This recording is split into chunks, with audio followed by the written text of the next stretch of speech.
A very special thank you to our beloved Mel Gibson and Jim Caviezel. Please put your hands together.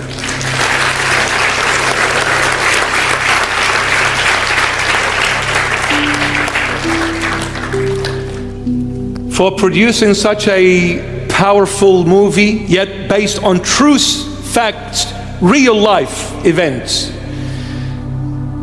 I know, my dear Mel Gibson, what you have encountered with Hollywood and what they've done to you when you've directed The Passion of the Christ. And I know what you've been through, and also Jim Caviezel. But I want to say, blessed are you for you being persecuted for the sake of the Lord Jesus, for heaven is yours in the end. God bless you, dear Mel Gibson, and God bless you, dear Jim Caviezel, for such a magnificent movie based on true events, and so sadly said. Those true events should never have ever happened. And may the Lord reward you abundantly, my dear Mel and Jim, here on earth and more so in heaven. Actually, when I watched the movie, I was angry. My blood was boiling, and my eyes were shedding tears. That was a crazy movie because it was a great movie, but it seemed like there was resistance to that movie. Oh yeah, no, there was, which I thought was very strange. There was like Hollywood resistance to that movie. Like people didn't like that you were making it. It seemed like there was a lot of opposition to it, and I don't know. I think if you ever hit on that subject matter, you're gonna get people going, because of course it's big subject matter, and it's like and my contention is, when I was making it, it was like, you're making this film, and the idea was that we're all responsible for this, that his sacrifice was for all mankind, and that for all our ills and all the things in our fallen nature, it was a redemption. So, and I believe that, I actually am, I was born into a Catholic family. I'm very Christian in my beliefs, so I do actually believe this stuff to the full. So depicting that was an honor, but it was also, you got the daylights beat out of you for it. Yeah, because there's resistance, first of all, from secular Hollywood, where for whatever reason, Christianity is the one religion that you're allowed to disparage. Yeah. Christianity is the one religion where people, all these progressive, open-minded, leftist people, they'll embrace all these different religions until it comes to Christianity.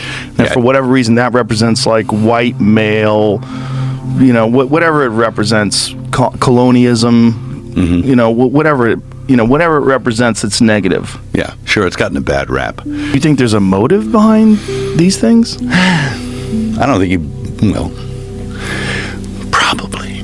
What do you think it is? I don't know, but it isn't good. I think we're looking at a world where, and this is in the next film I'm going to do, I'm going to try and tackle this question, that there are big realms, spiritual realms.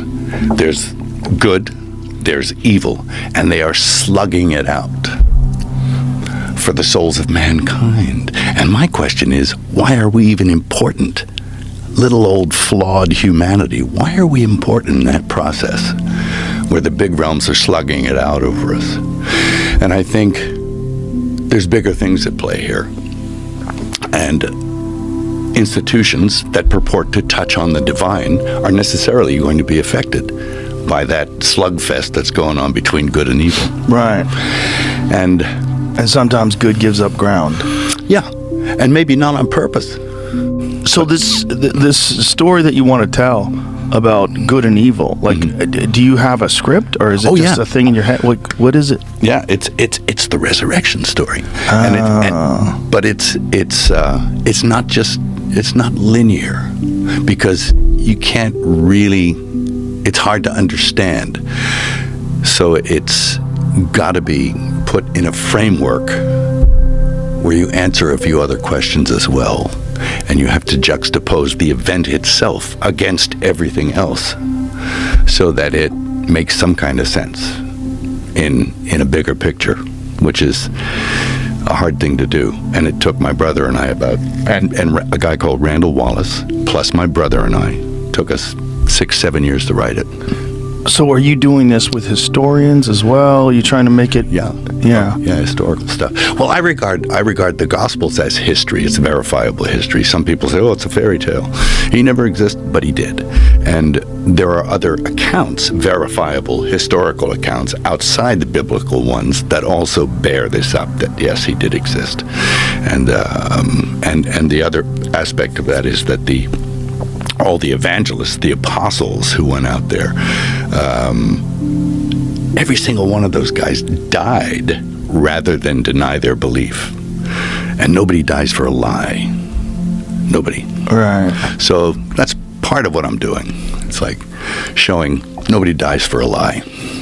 Yeah. Well, the resurrection is the one that is the most difficult for people to swallow. Yes.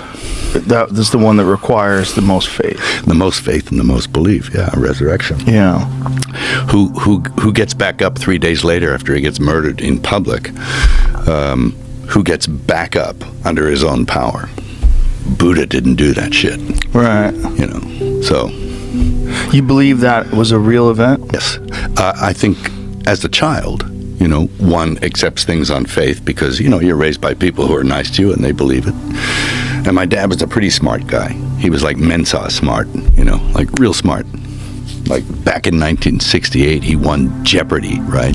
And then really, and then they brought all the Jeopardy winners back, and he played all the winners, and he beat all of them too. So he had a mind like a steel trap, and his memory was practically photographic. My memory is pornographic, but it's like his was like, I don't have that kind of mind, right? But I'm more like, he did math, and I can't add, but. So as a child, you learn these things and you accept them on faith. And I still have that faith, but as I got older, I came to it through intellect and through reading and putting things together in accounts